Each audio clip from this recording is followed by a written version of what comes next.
Tak, assalomu alaykum. Bugun mana yo'nalishga kirish fanidan qayta tiklanuvchi energiya manbalari bo'yicha mavzu mashg'uloti ko'rib o'tamiz. Urganch davlat universiteti elektrotexnika va energetika kafedrasi qayta tiklanuvchi energiya manbalari mavzusi bo'yicha mavzu mashg'uloti. Rejamiz shamol energiyasi zaxiralari, quyosh energiyasi zaxiralari va iste'molchilari, gidroenergetika zaxiralari, geotermal energiya zaxiralari, vodorod energiya zaxiralari va nazorat savollari. Shamol energiyasi zaxirasi. Ma'lumotlarga qaraganda bugungi dunyoda kuniga millionlab tonna neft, gaz, uran va boshqa energiyaning tabiiy manbalar qazib olingan. Agar birgina qora oltinning paydo bo'lishi uchun 100 million yil kerakligini hisobga olsak, mavjud resurslar 21-asrdayoq tugash ehtimoli juda yuqori. Ammo unutmaslik kerakki, hayvonni balanslashtirish 80% dan ko'proq aynan shu energetika sohasi qissasiga to'g'ri keladi. Demak, atrof muhitga yetkazilayotgan zarar miqdori juda katta. Nega juda katta? Sababi bizlarda an'anaviy va noan'anaviy elektr stansiyalarida bilsangizlar, mana issiqlik elektr stansiyalari markazlashgan. Issiqlik elektr stansiyalarida asosan neft mahsulotlari, tabiiy gaz ko'proq yoqishimiz evaziga havoga ko'proq zarar chiqib keladi. To'g'rimi? Havo qatnoviga ko'proq zarar chiqib keladi. Ana shuni oldini olish maqsadida bizlarda noan'anaviy energiya zaxiralarini qo'llash asosan bugungi kunning dolzarb muammolari hisoblanadi. Demak, shu boisdan dunyo hamjamiyati bugun qayta tiklanuvchi energiya manbalariga najot ko'zi bilan qaramoqda. Bu haqiqatan ham to'g'ri. Sababi qayta tiklanuvchi energiya manbalari umuman olganda neft zaxiralarini bevosita ko'rishimiz mumkin, tugashi, to'g'rimi? Kamayib bormoqda yil sayin. Bu degani qayta tiklanuvchi energiya manbalaridan foydalanish, ya'ni energetika sanoat korxonalari, aholi iste'mollarining energetikaga bo'lgan talabi yanada kun sayin oshib bormoqda. Chunki sir emaski, mamlakatimizda rivojlanish, ya'ni iqtisod rivojlanishi oldingi yillarga qaraganda juda yuqori sur'atlarda rivojlanib bormoqda. Buning negizida bevosita sanoat korxonalarining asosiy iste'molchilari bular energiyalar, ya'ni elektr energiya. Demak, ushbu korxonalarning ko'payib borishi va atrof muhitni bugungi kunda isroflanishi, keyin tabiiy resurslarimizning kamayotganligi bu bugungi kunning dolzarb muammolaridan biri hisoblanadi asosan. Chunki prezidentimiz aytganidek, sanoat korxonasining motori bu elektr energiya hisoblanadi. Demak, shu joyizga albatta ko'rishimiz mumkinki, barcha sohalarni rivojlanish uchun tabiiyki elektr energiya zarur ekan. Endi bitta narsani aytib o'tishimiz kerakki, elektr energiyani rivojlanish, ya'ni istiqbollarini belgilab beruvchi omillar asosan biza umid ko'zi bilan qarayotganlar bu qayta tiklanuvchi energiya manbalari. Ya'ni shamol elektr stansiyalari, quyosh va GESlar, mana GES, yana geotermal va oxirgi kunlarda rivojlanib borayotgan vodorod energiyasi. Demak, hozir sizlar bilan shamol energiya zaxiralari haqida gaplashib o'tamiz. Shamol energiyasi bu nima? Bu tiklanuvchi energiya manbalaridan biri bo'lib, va O'zbekistonda uning umumiy potensiali energiya 2,2 milliard tonnani tashkil etadi.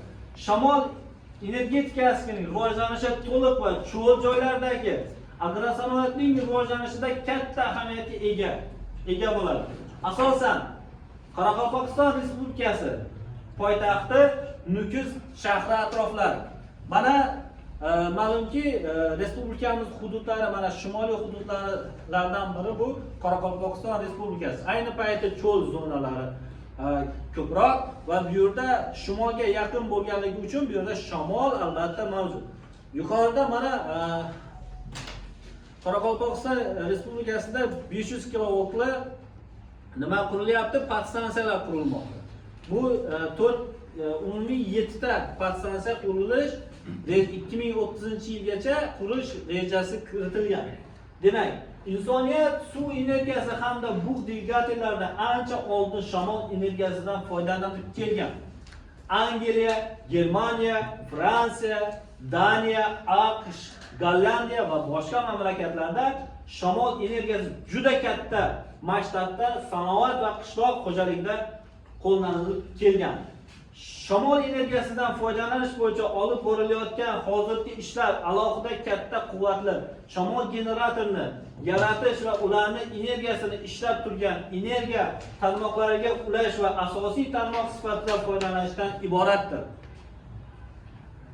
Havo massasining yer atmosfera atrofida aylanishi ekspertlar tomonidan turlicha baholangan. Shamolning yillik nazariy zaxirasi yer yuzidagi barcha energiya zaxiralaridan 100 marta ortiq bo'lib, 3300 ko'paytma 10⁻12 kilovat soatni tashkil qiladi. Ammo bu energiya faqatgina 10-12% foydalanish mumkin.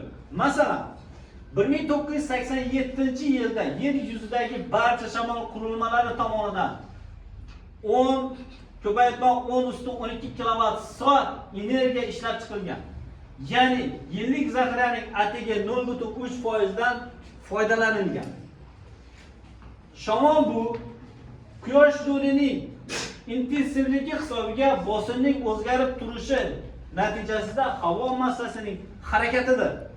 Iqtisodiy jihatdan joydagi shamolning tezligi 5 metr taqsim sekunddan kam bo'lmasa, shamol generatorlaridan foydalanish maqsadga muvofiqdir.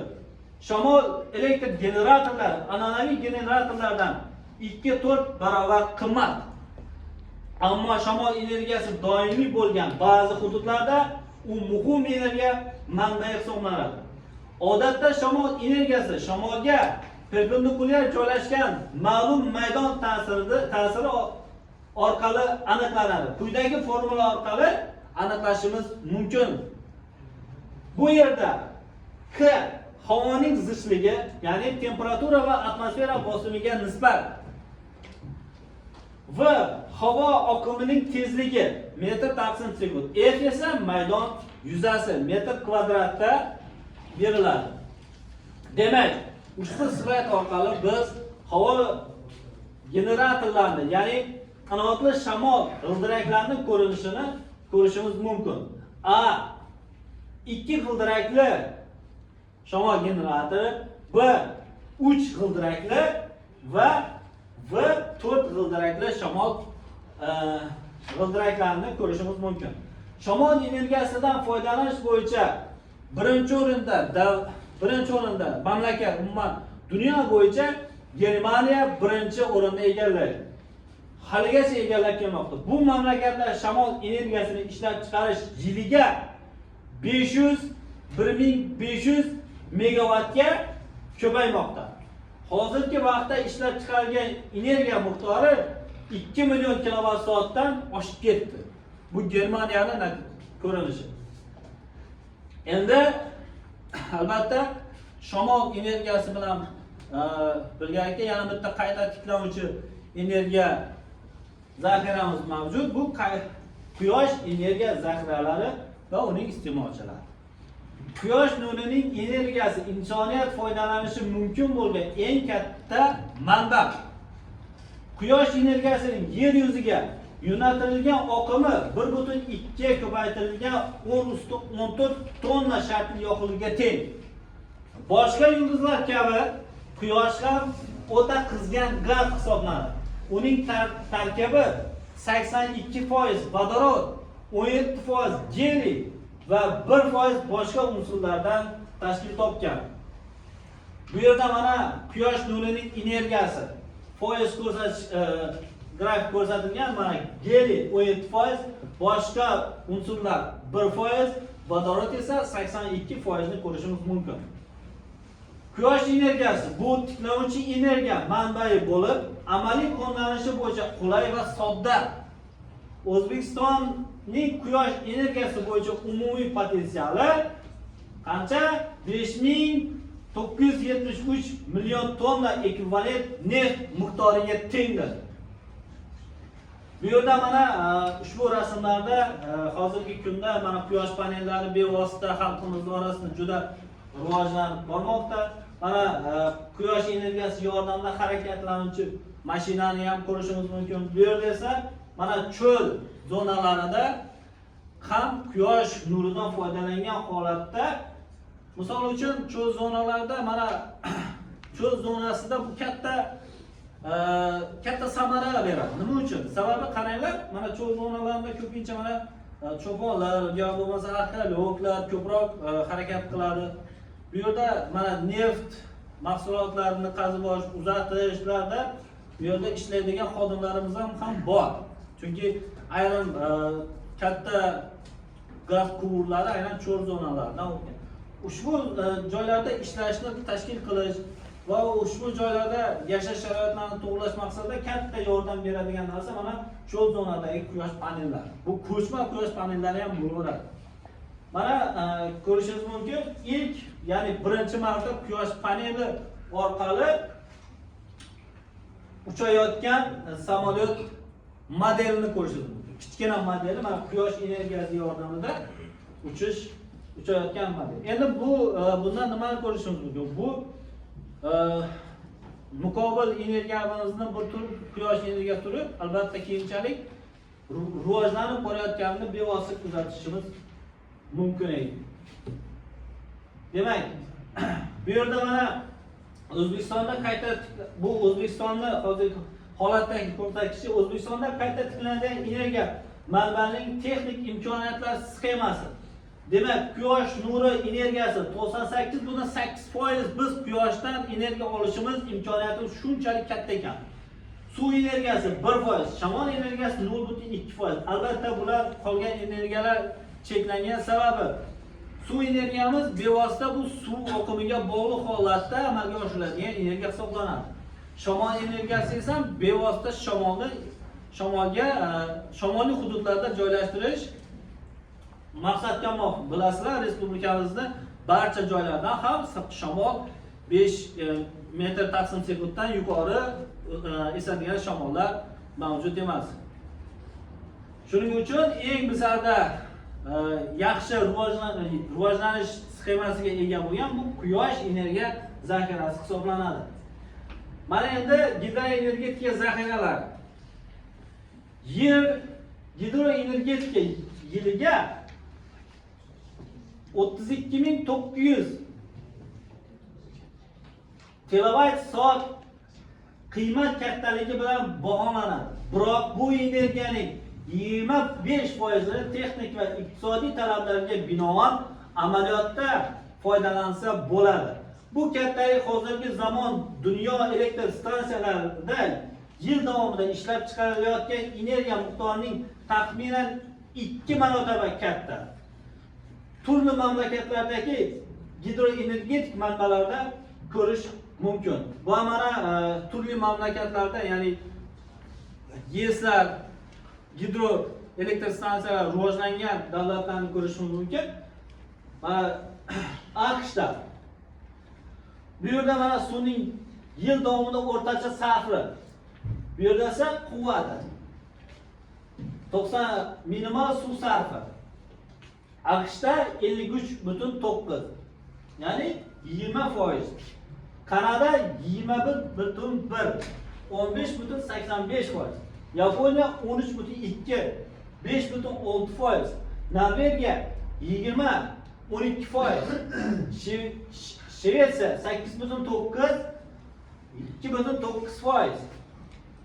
Fransiya 5.8 va 3.4. Italiya va Shveysariya, Ispaniya, Germaniya va Angliya.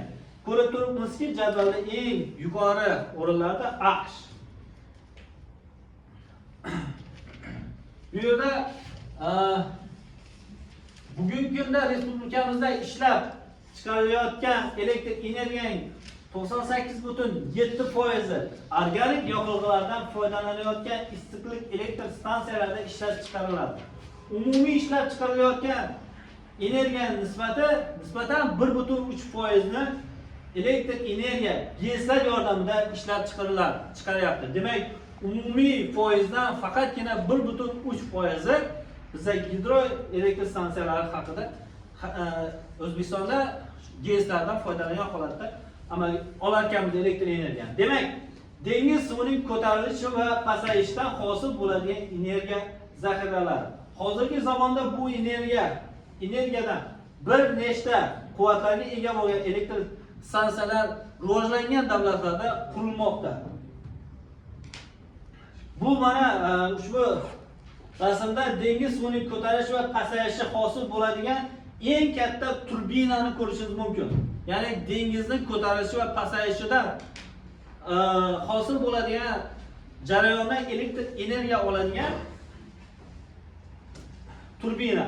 Lekin bu stansiyalarni qurish qimmatligi va ulardan foydalanish notekisligi uchun samaradorligi kam va ularning rivojlanishi sekin kechmoqda. Bu sathning ko'tarilib tushish prinsipi asosida ishlaydigan turbina ham xuddi shamol oqimi kelib uriladigan turbinalar kabi kelib urilayotgan suv oqimining kinetik energiyasini elektr energiyaga aylantirib beradi.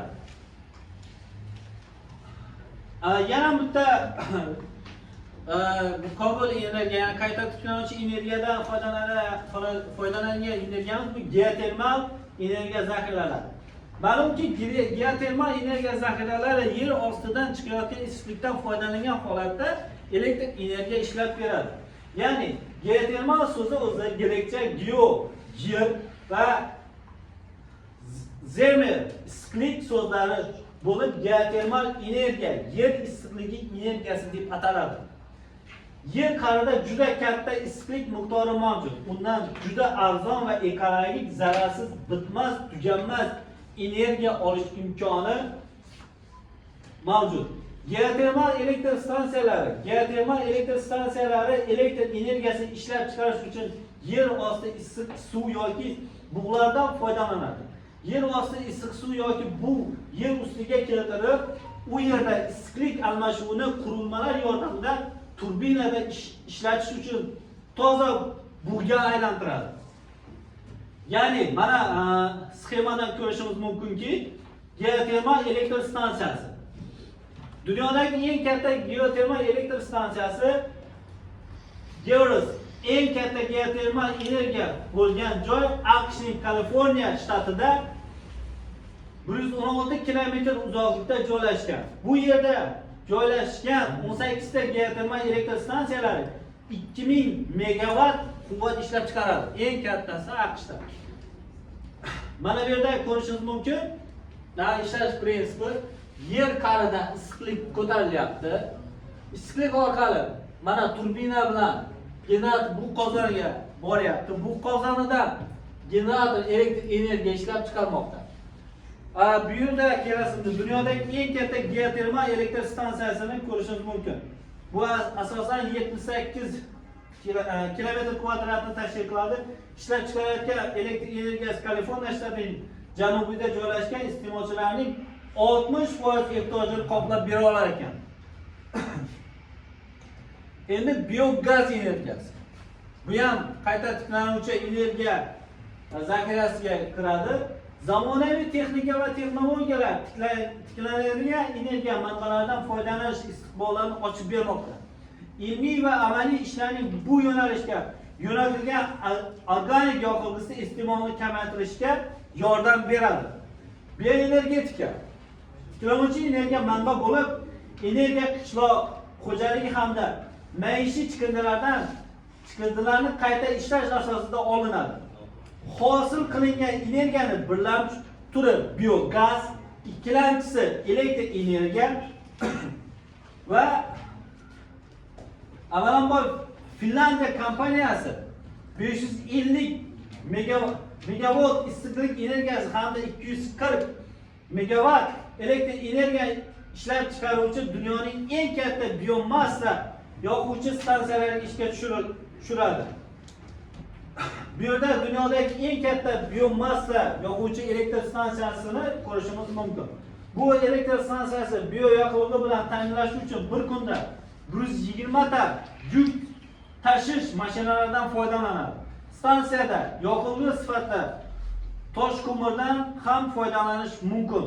O'zbekiston qishloq xo'jaligi va agrar sanoati rivojlanayotgan davlat ekanligini hisobga olgan holda bioenergetika tez rivojlanadigan energiya sohasi bo'lib qoladi. Demak, bu O'zbekistonda aynan shu energetikani, ya'ni biomassa energetikasini rivojlantirish bu juda zarur ekan. Chunki avvalambor agrar sanoat bizda mavjud. Mana qishloq xo'jalik joylarida agrar kimyo sohasi rivojlanmoqda. Ana shu soha bilan bevosita ushbu elektr stansiyani ko'paytirish o'ylaymanki maqsadga muvofiq hisoblanadi. Endi albatta bugungi kunda yana bitta energiyasi mavjud. Bu vodorod energiya zaxiralari. Vodorod energiyasi rivojlanishi milliy strategiyasi nima uchun kerak? 2020-yil agar eslaringizda bo'lsa, 2020-yil 10-iyul kuni O'zbekiston Respublikasi Prezidentining PK 4779 sonli iqtisodiyotning energiya samaradorligini oshirish va mavjud resurslarni jalb etish orqali iqtisodiyot tarmoqlarining yoqilg'i energetika mahsulotlariga qaramligini kamaytirishga doir qo'shimcha chora-tadbirlar to'g'risidagi qaror bilan iqtisodiyot tarmoqlarining yirik energiya sarf bo'luvchi korxonada energiya samaraliligini oshirish va yoqilg'i energetika resurslarini tejash bo'yicha yo'l xaritasi tasdiqlandi. Mazkur yo'l xaritasining 15-bandida vodorod energiyasini rivojlantirish bo'yicha uzoq muddatli milliy strategiyasini ishlab chiqish vazifasi belgilangan. Demak, bundan ko'rinib turibdiki, vodorodni yurtimizda rivojlanishi bugungi kunda tez sur'atlarda amalga oshirib bormoqda. Bevosita yurtimizdagi oliygohlardan, misol uchun Toshkent davlat texnika universitetida vodorod energetikasi ta'lim yo'nalishi ham ochilgan. Vodorodning kislorodda yonish harorati taxminan 3000 daraja, maxsus yondirgichlarda 4000 darajagacha chiqarish mumkin. Shu sababli vodoroddan olovga chidamli metallni kashflash uchun foydalaniladi. Shuningdek, suyuq vodorod raketa yoqilg'isi sifatida ham ishlatiladi. Ta'kidlash joizki, keyingi yillarda jahon hamjamiyati oldida global isish muammosi yuzaga keldi. Ayrim hisoblashlarga ko'ra, global o'rtacha haroratning yana 2 daraja ko'tarilishi haroratning o'nlab bo'lmas darajada o'sishiga olib keladi va sayyoradagi barcha zotlarni halok qiladi agar global isish mana shu holatda davom etsa.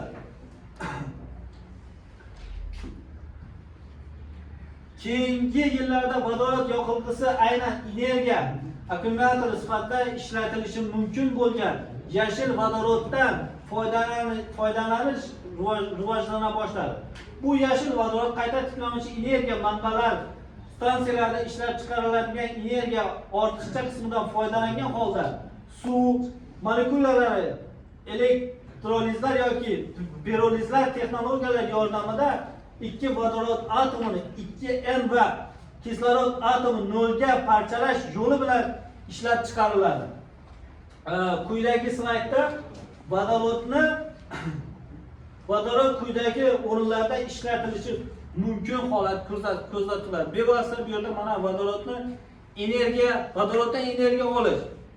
Mana eng maqbul yechimi bu quyosh orqali, ya'ni quyosh energiyasi orqali vodorod energiyasini ishlatish.